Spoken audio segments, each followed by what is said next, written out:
සාදරයෙන් පිළිගන්නවා බිස්නස් පොඩ්ඩා අපේ YouTube channel එකට. ඉතින් අදත් ඔයාව ඉතින් වෙනද වගේම මතත් කියලා දෙන්න හදන්නේ සුපිරි වීඩියෝ එකක්. ඉතින් මේකෙනුත් මාසෙකට ලක්ෂ ගණන් හොයන්න පුළුවන් සයන් රැකියාවක් විදියට පටන් ගන්නත් පුළුවන් ව්‍යාපාරයක් විදියට බිස්නස් එකක් විදියට ගුඩාවට පටන් ගන්න ලොකු මහා පරිමාණ ෆැක්ටරියක් දක්වා වර්ධනය කරගන්න පුළුවන් බිස්නස් එකක්. ඔයාටම නමක් හදාගන්න පුළුවන් බිස්නස් එකක්. එහෙම කරගත්ත මිනිස්සුත් ඉන්නවා. ඇති වෙනකන් ඕන තරම් උදාහරණ ඒවට තියෙනවා. ඊට කලින් කියන්න ඕනවා තාමත් මම subscribe කරලා නැත්නම් subscribe කරලා notification all කරලා තියාගන්න.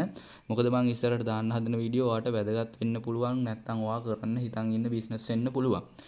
හරි. ඉතින් අද කොහොමද මේ ව්‍යාපාරය ගැන කතා කරොත් අද කියලා දෙන්න යන්නේ කඩලා පරිප්පු බිස්නස් එකක් කරන්නේ කොහොමද කියලා. ඉතින් මේ කඩලා පරිප්පු බිස්නස් එක විවිධ ආකාරයෙන් කරන්න පුළුවන්. මම සරලව ක්‍රම කිහිපයකට කරන විදිය පැහැදිලිව කියලා දෙන්නම්. හරි.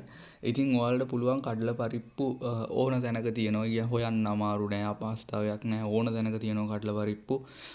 තොග වශයෙන් මිලදී ගන්න පුළුවන්. ඕගොල්ලොන්ගේ තොග කඩේකට ගිහිල්ලා තොග වශයෙන් කඩලා පරිප්පු මිලදී ගන්න පුළුවන්. ඔයාලා මේ සුළු පරිමාණයෙන් කරන කෙනෙක් නම් ඔයාලා ඉස්සෙල්ලාම කිලෝ 10ක් විතර ගෙනල්ලා try කරලා බලන්න. හරි. ඉතින් ඊට පස්සේ ඔයගොල්ලොන්ට මේකට පැකට් හදා ගන්න ඕන වෙනවා. ඉතින් පැකට් හදා ගන්නත් එච්චර අමාරුවක් නෑ.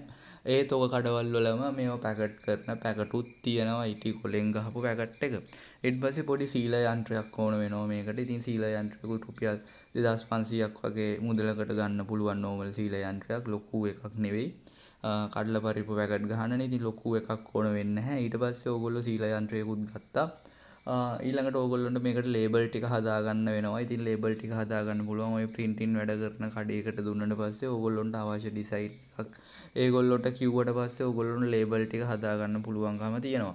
ඉතින් මේවා expire date දාන්නේ කොහොමද? ඔයාලා නිෂ්පාදන දිනේ ඉඳන් මාස 4කට expire date දාන්න.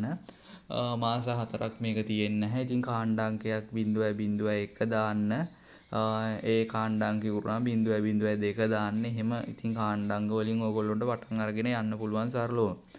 හරි. ඉතින් ඔක්කොම කිව්වට මේක ලියාපදිංචි කරන විදිය කිව්වේ නෑ. ලියාපදිංචි කරන එක බිස්නස් රෙජිස්ට්‍රේෂන් එකක් කරගන්නේ කොහොමද? ව්‍යාපාරය ලියාපදිංචි කරගන්නේ කොහොමද කියලා මම වෙනම වීඩියෝ එකක් මගේ channel එකේ දාලා දෙනවා. ආයෙකත් ගිහිල්ලා බලන්න.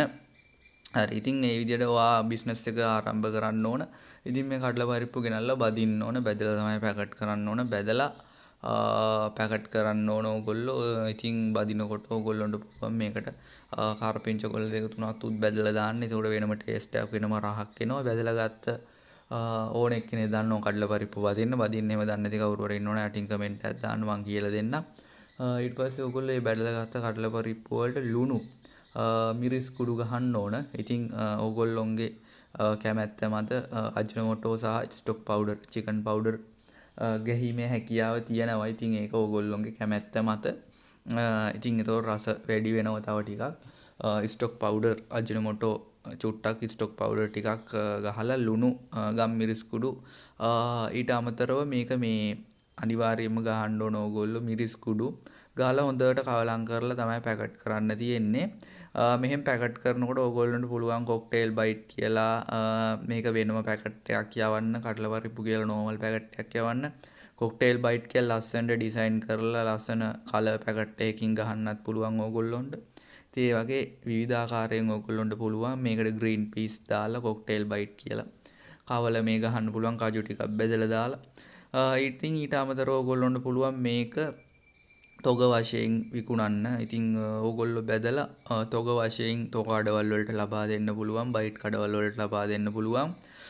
තොග ඕඩර් අරගෙන ඕගොල්ලොන්ට ඒ ඕඩර් වලට සප්ලයි කරගන්න පුළුවන්. Facebook එක කරා ඇති වෙනකන් ඕඩර් අල්ලගන්න පුළුවන්. ඕගොල්ලෝ නිෂ්පාදනය එළියට දෙන්න, Facebook එකට දෙන්න මෙන්න මෙහෙම මම වැඩක් කරනවා ඕඩර් ගන්නවා කියලා. ඊට පස්සේ ඒගොල්ලෝ ඇති වෙනකන් පැකින් ඕඩර් සහ ලූස් එකෙන් ඕඩර් ඇති වෙනකන් ඕගොල්ලොන්ට ලබා ගන්න පුළුවන්. පේජ් එකක් හදලා හෝ ඕගොල්ලොන්ගේ ප්‍රොෆයිල් එකෙන්ම දාලා ඕගොල්ලොන්ට ලොකු ලාභයක් ගන්න පුළුවන්. පේජ් එකක් හදලා දැවුවොත් ඕගොල්ලොන්ට පුළුවන් පොඩි බූස්ට් එකක් කරන්න ඒකට.